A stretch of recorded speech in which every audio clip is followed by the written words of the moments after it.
welcome to Global Sports Reports here on the Rise News live from Doha. And we are enjoying the World Cup. It's 1 week to the end of the World Cup and the quarterfinals have been concluded and the 4 semi-finalists have been confirmed. I'm AB Iyomo and I'm not alone in the studio. I'm joined by Rise Sports correspondent Aaron Akere-Jola. It's good to be here today. Kalista Enejene, he's a sports analyst and journalist. Thank you for joining us. Well, it's been interesting. We've seen the 4 games of the quarterfinals being played. Croatia defeated Brazil. Argentina recorded a victory against the Netherlands. Well, France defeated England. And Morocco made history yesterday by becoming the first African and Arab country to actually qualify for the semi-finals of the World Cup. Aaron, 4 games were played between these different sides. Which of them stood out for you, first of all? Or rather, you'd say the game that did not stand out. Okay. Which was the France versus England. We're expecting the fireworks from that particular game because on paper, that was the biggest game on paper. But it's unfortunate that that didn't even deliver the drama, half the drama that we saw from Brazil. Who would have ever thought that the Samba boys would be out against Croatia? What a game that was. And, of course, the final before the finals, Argentina against the Netherlands. Has coached a team throughout his career to the World Cup and not lost a game, but has been ousted twice on penalties. You will still beat me. These are some of the statistics that just simply defy the odds. But you look at it and you say that I must still pick it. Top of the pile when you talk about games for the quarterfinals has to be that game, Argentina against the Netherlands. It had intrigues, it had moments of madness, it had you on the knife edge, it had you on the edge of your seat, it had the comebacks, it had the glory, it had the tears, it had the fighting, it had the whole Jose Mourinho drama with Sergio Aguero in the tunnel, taunting people. Some saying go and play FIFA 23 rather than coming to play football. It had everything. I loved it, and that's why we came to Doha, to enjoy the very best of football. And I must tell you, this is World Cup like no other. And like they are saying in England, Christmas has come early. We don't know what we all did to deserve such a fantastic World Cup. Okay, Aaron, Kalista, for you, which stood out? Are you of the same opinion that it's Argentina and the Netherlands or something else?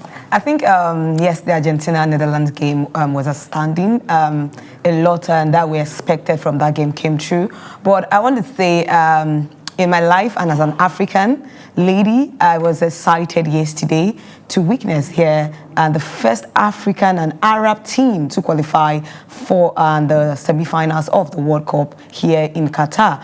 I was live in that game, the tension from the blast of the whistle, the way the boys played. I was really excited. So I would say, the Morocco game, a lot of people will go with Argentina or as well as Brazil, Croatia, but I will go with Morocco and Portugal because Portugal team are ranked ahead of Morocco.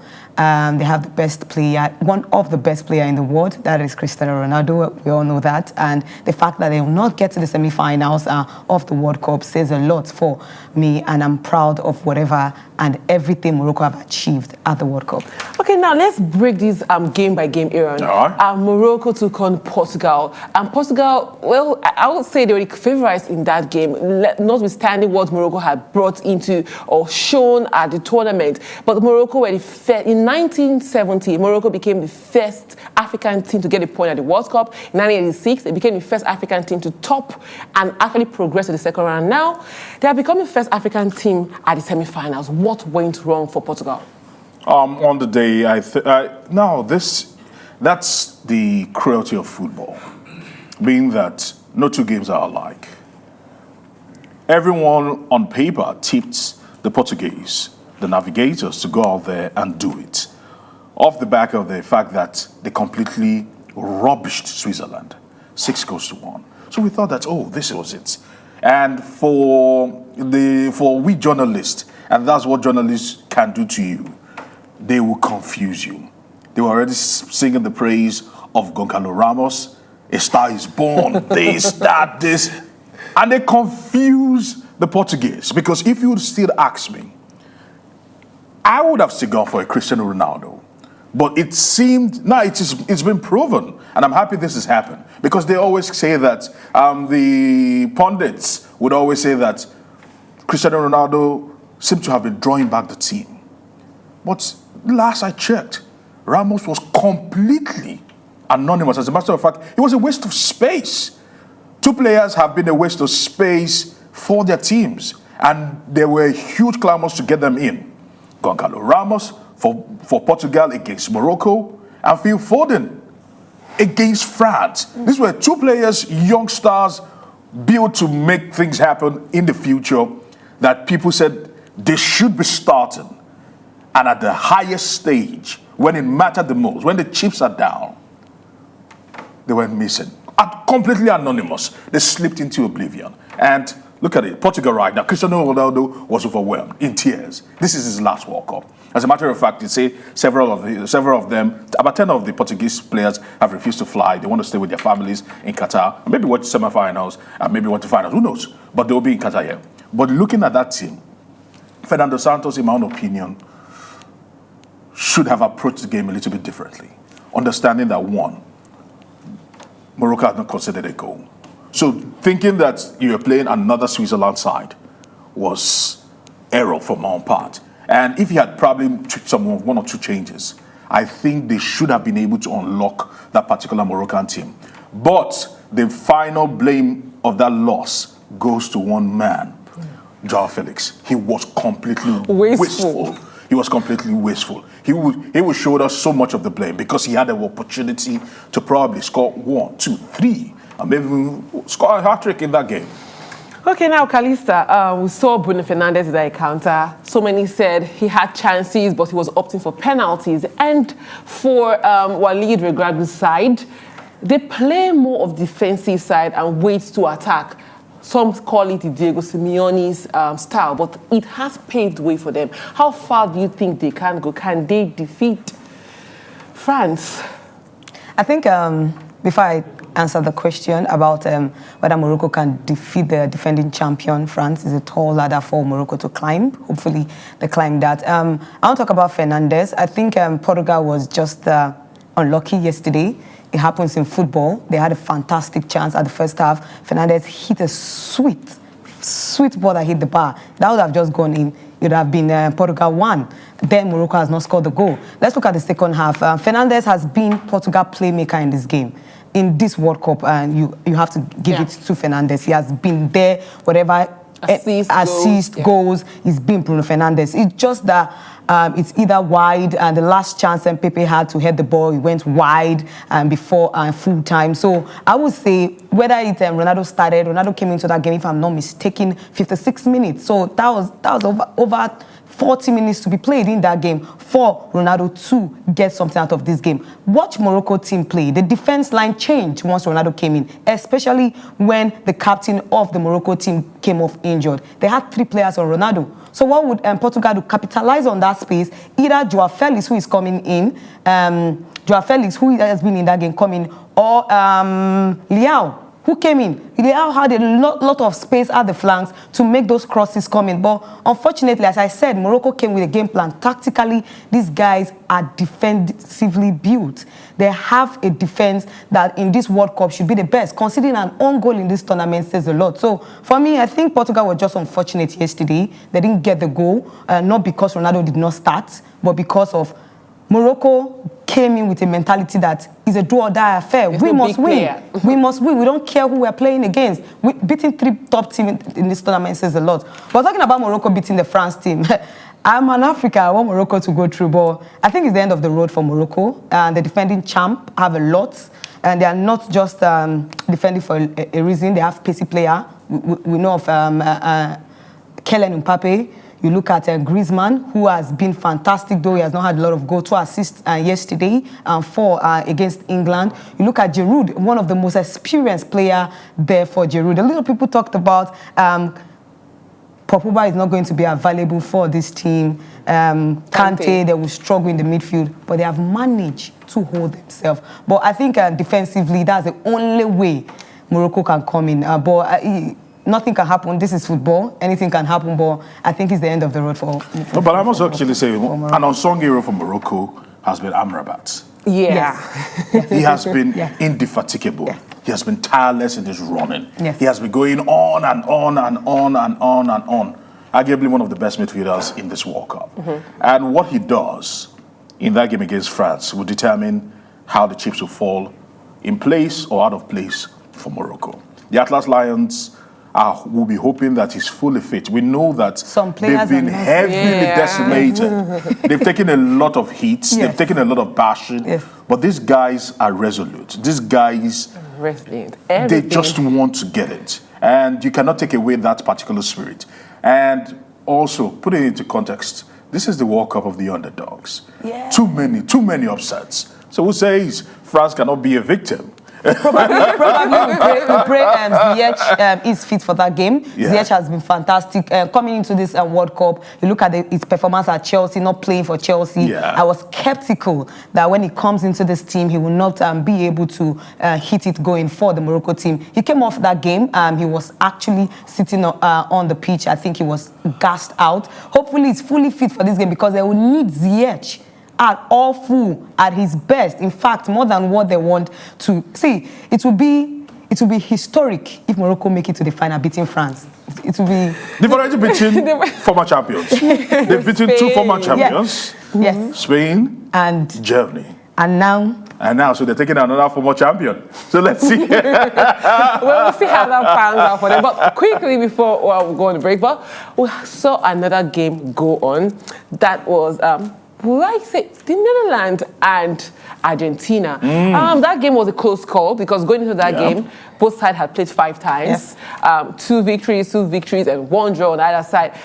And coming into that game, a lot of talks of Netherlands topping Lionel Messi not being effective with age. He's now slow and everything. We saw the Argentine side actually come in forcefully and get to goals, but they came down after some time. What's your take on that game? Everything, the intensity, the fights and everything.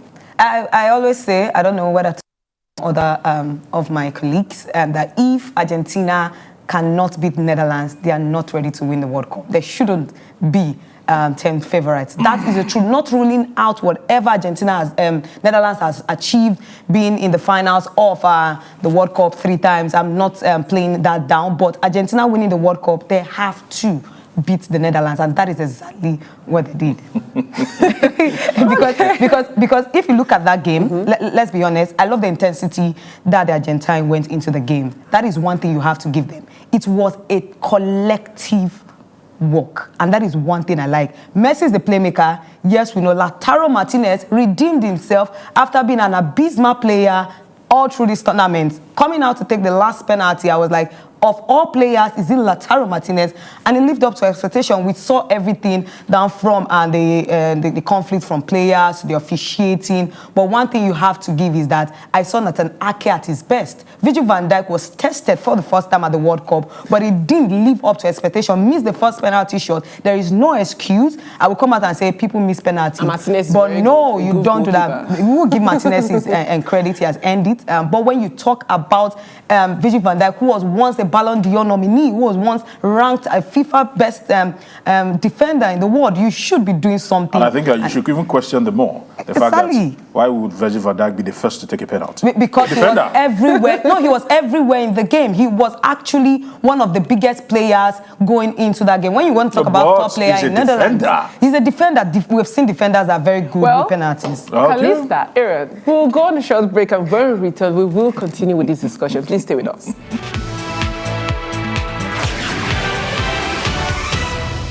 Welcome back. This is still Global Sports Report here on the Rise News. And before we went to the break, we were speaking about the quarterfinals. And like we already know, Brazil have already arrived in Brazil after, well, I call it a shock defeat to Croatia. Livakovic was once again the man of the moment, 11 saves in regular time. Before going on to the penalty shootouts, Croatia always strive and getting not just one shot, but more than one shot to actually deny the Brazilians of their first semi-finals in over 4 tournaments. Aaron, did you see that coming? The answer is no. In all sincerity, no one, and no one will tell you that. I actually, you could probably guess, but to say for certainty that this Brazilian team will be kept quiet. Nobody saw that coming. And while we want to talk about all that happened, let's dial our minds back. First of all, Croatia that themselves did not even believe, because they had actually booked their plane tickets 7 a.m. the next day. All they were just waiting was to lose and hop on the plane and go straight to Zagreb. That was how much they didn't even believe in themselves. But let's dial our minds back to before the World Cup. A lot of people said Tite was taking a huge gamble, a gamble that ultimately cost them. Bobby Firmino coming into the World Cup, everyone had said it. You put it side by side. I think they had played about 9 games. I think they played about, I think Bobby and Firmino played like 13 games, scored 9 goals, 3 assists. Richarlison was yet to get off the mark for Tottenham Hotspur. And he was injured coming into this tournament, so he was not fully fit. And people question, how dare you drop a Bobby Firmino? And injuries were not kind to Brazil. And that meant that they unraveled up front. That meant that they didn't have major strikers fit for the tournament, ultimately. Because Richarlison wasn't fully fit coming into the tournament. Gabriel Jesus got injured and has been shipped home. He will be off for 3 months. They were left with nothing. Pedro could not do what either a Richarlison does for them or Gabriel Jesus does for them. Because if you look at their previous game, what Richarlison was doing for them, that high pressing, ensuring that he unsettles defenders, helped Brazil a lot. And that ensured that he played into the rest of the team, and the teams had the opportunity to probably stick the ball into the back of the net. If a Bobby Firmino was in that team, he could have done that. And they went into that game. Richarlison was a shadow of himself. He was a pale shadow of himself, and that ultimately cost them because they didn't have the striker to help them get that goal in regulation time. And some have spoken about the dancing, some have spoken about being carried away. But I think you look at it closely, that selection of not taking an extra striker, because the question is this: what the heck was Dani Alves doing at this World Cup? Okay, Aaron, talking about Firmino, he might have helped, he may not have helped. Richarlison actually scored more than 2 goals at this tournament. He scored 3. Yeah, exactly. And Kalista, looking at that game that went on to play, Neymar got the first goal. Would you say it was a striking problem or, well, a midfield or defensive problem? Because the goal which was scored by Petrovic, yes, was an error from Fred. So would you call it would you like to call it a strike? I didn't see a problem with the attack. I saw a problem with the defense and midfield. What was your take on that game? I think attack of Brazil will never be a problem. Before the World Cup and the selection, as she did say, Bobby Firmino is the highest goal scorer for Brazil in the Premier League. Yeah. And coming into that game, Richarlison was just coming from an injury. But for national team, Richarlison scored 3 goals at the friendly games they played before the World Cup.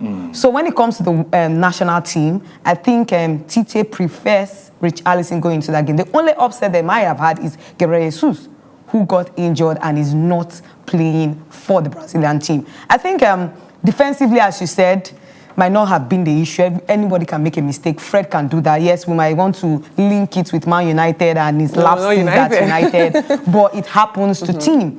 My only issue, as I keep saying, is that a lot of Brazilian players don't know the gravity of the World Cup. This is the biggest stage of football. You can't make a mistake here. If you are the best team, you should be the best team on the field of play. That is one thing I have, apart from Thiago Silva, who is one of the most experienced players in that squad. Yeah. The rest are just fine boys, playing, having a feel of themselves. They think they're in the group stage. They'll have the next game to play. They will come back. This is a knockout stage game. At the final third, you must be clinical. You cannot be having chances upon chances, no matter how fantastic the goalkeeper was. Neymar got through. That means more goals can still go through. Score more than your opponent. You can't have 11 saves in a game. It shows how unserious the Brazilian players were. How good the goalkeeper was. As I said, I will not take out how good the goalkeeper was. Pickford is a fantastic goalkeeper, but he was beaten twice. What happened to Brazilian team? No, but some question. Some will question. Because everyone was trying to mention something about Manchester United players. The questionable Manchester United players coming into this World Cup. It's not somehow United unravel. No. Because I will still say that looking back and looking at that particular goal by Olivier Giroud over and over again, Jordan Pickford should have saved it. Even the first goal. But for some particular reason, Harry Maguire. No, let's not bring Harry Maguire into this. Let's talk about Anthony Aaron. Anthony was abysmal. Leading on to this World Cup tournament, a lot had complained about Anthony's showboating. And we saw that happen a few times at the World Cup. And now speaking about the gravity of the World Cup, it is not how beautiful you play, but how the Moroccan side don't play attractive football. Nobody cares about that. Croatia doesn't play attractive football. Nobody cares about attractive football. Argentina do not play attractive football. They don't care about attractive football too. What is it? Would you say Brazil were more concerned about just showcasing their skills and all? And that's why I still make a case that Tite got the selection wrong by not bringing Roberto Firmino. You might not accept that, okay, listen, but when you look at it closely, it's experience. What Roberto Firmino brings to the table is that level of seriousness. He's all about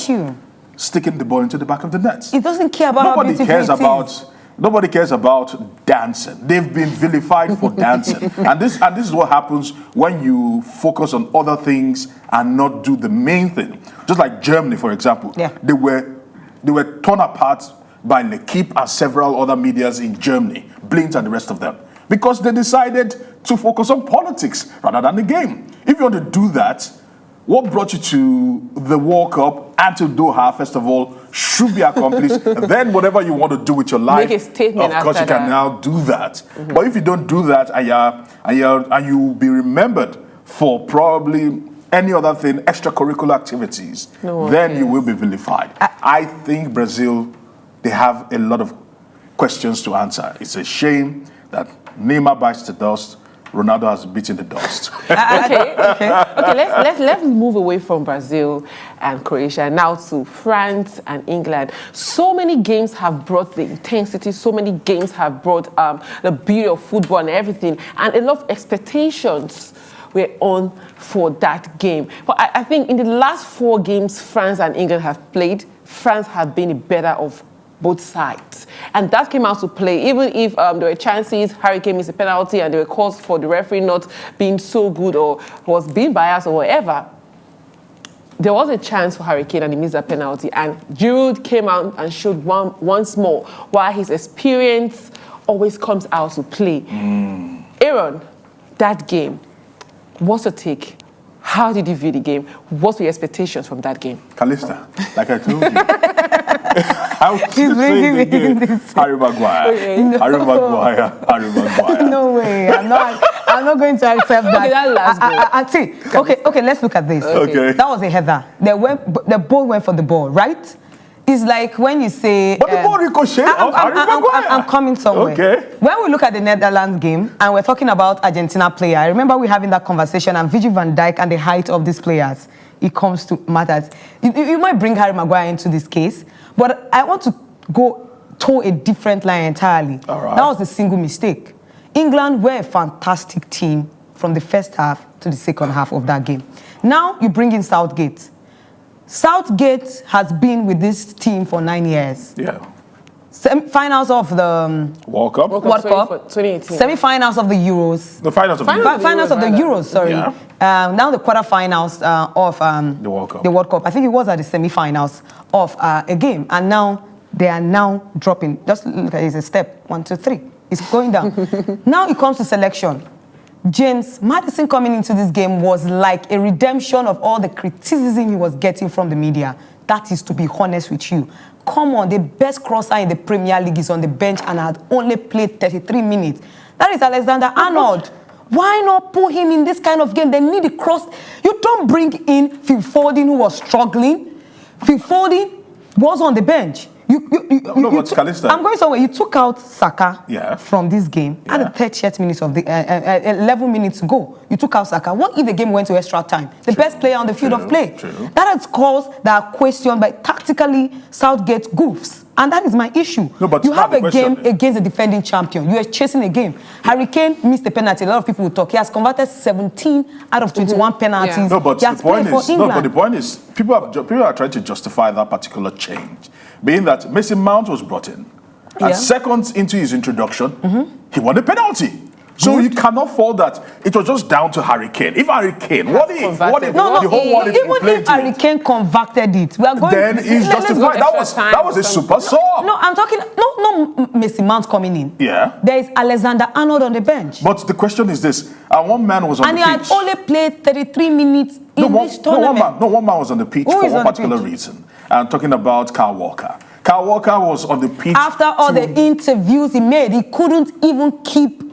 This is hope Kyle Walker, Kylian Mbappe, Abe. No, but he did. He did because Kylian Mbappe. At some point, Kylian Mbappe had his most silent. He was silent. His most silent game in the World Cup. Because the coach went with the the coach went with tactics. All the focus was with on Mbappe. And you know, this is our coaches that knows their job. Leading on to this game, Aaron, I said, if you are looking at only Mbappe, that's where the issue is. Ghana went out for Suarez.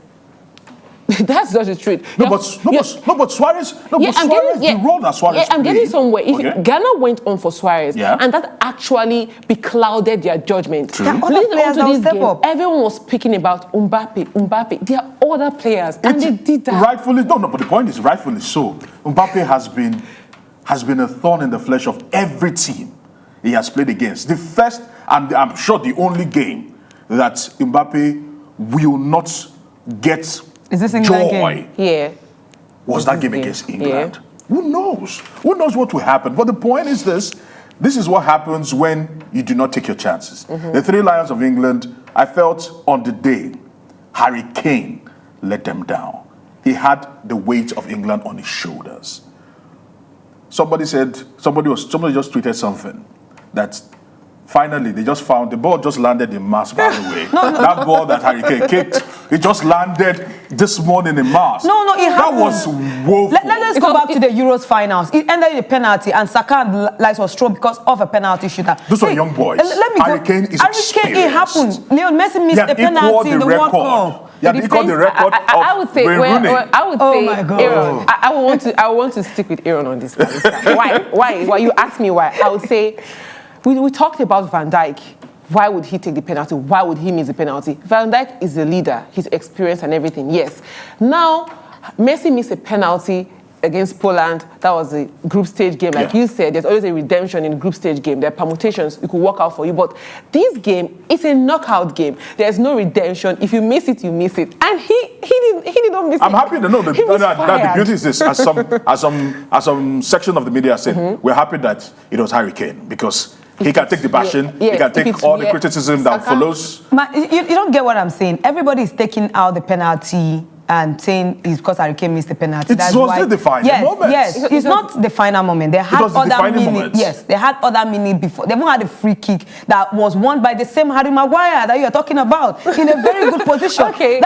Sorry, just 2 minutes, 2 seconds. Because before coming into the selection, James Ward-Prowse was dropped from the England squad. Yeah. We know his conversion rate from free kicks, how good he is when it comes to free kick. I will still go back to Alexander Arnold and James Maddison. England have a bunch of talented, skill attacking players. Why not? How can you harness the talent in England? And it goes to Southgate. You can blame Harry Kane for missing the penalty. Yes, he brought down the momentum down. That was the defining moment. Yes, good. But Southgate again has failed me. Okay, guys. He might have failed you, but Harry Kane failed everybody. We will go on a short break. And when we return, we will continue. Please stay with us.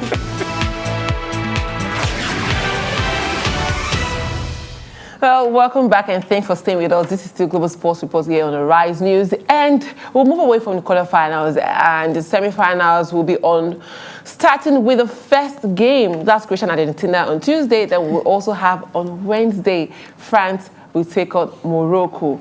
Then, who would I begin with? Okay, Aaron. Okay. Croatia take on Argentina. Yeah. They've met 5 times, just like the Netherlands. 2 draws, 2 victories, rather a draw. 2 wins on either side. Well, the last time they played at the World Cup, you know how that went out for Argentina. Is there any chance that Croatia once more will be at a second consecutive World Cup final? At this point, before the tournament, everyone ruled them off. They were too old. They didn't have the legs. But Croatia have proven that... Age is just a number. Not just even that. That when you have monster mentality, it trumps having...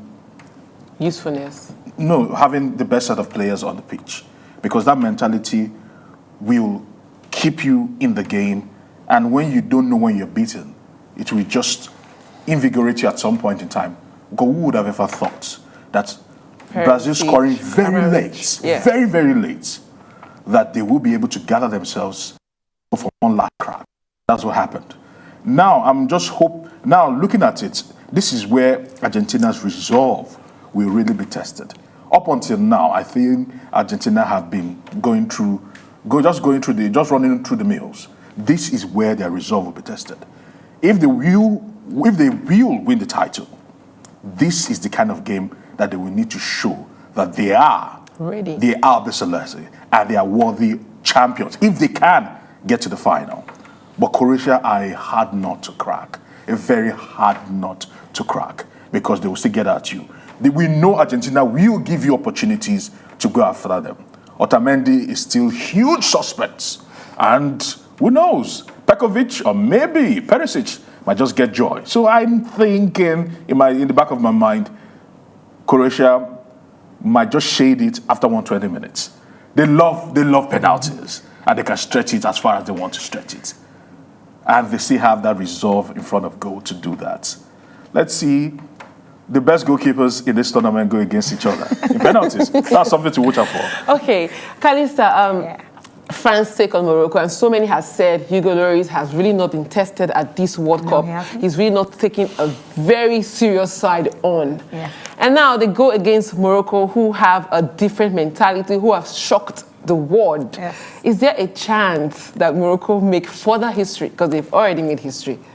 Yes, I think so. I think Morocco can and should be the only African team that can really give this France team a run for their money. Hugo Lloris has been having a run at the World Cup because of the set of players he have. And for me, I think for Morocco, they know is no longer a straw in the pack. This is where I'm skeptical. I think 5 or 6 of Morocco players are not fully fit. Hopefully, this 2 days break will give them that momentum to get themselves back and see them stretch this game out for them. It's going to be a very tough game for Morocco. But for France, they'll always go into this game as favorites. They are the defending champions. The players and the Morocco players cannot be put at par. They can't put them together. So definitely, Morocco will be going to this game underdog. But you can never say never, because this is football. We've seen shocker from this same Morocco. They've beaten Belgium, beaten Spain, beaten Portugal. Who says they can't be the defending champion to end it for themselves? Okay, Aaron, on a scale of 1 to 10, how would you rate the discipline and the defense of the Moroccan side? Right now, 9 out of 10. Reminds me of Germany 2006, where Italy were that dominant. And they had Cannavaro and the rest of them. They were very disciplined, very, very disciplined. Morocco actually come at par with that particular team, talking about the Azuris of Italy in 2006. And that says a lot, because they went to the finals. As he then lost his head, ultimately, they won on penalties. Okay, well, thank you so much, Kalista, for joining me on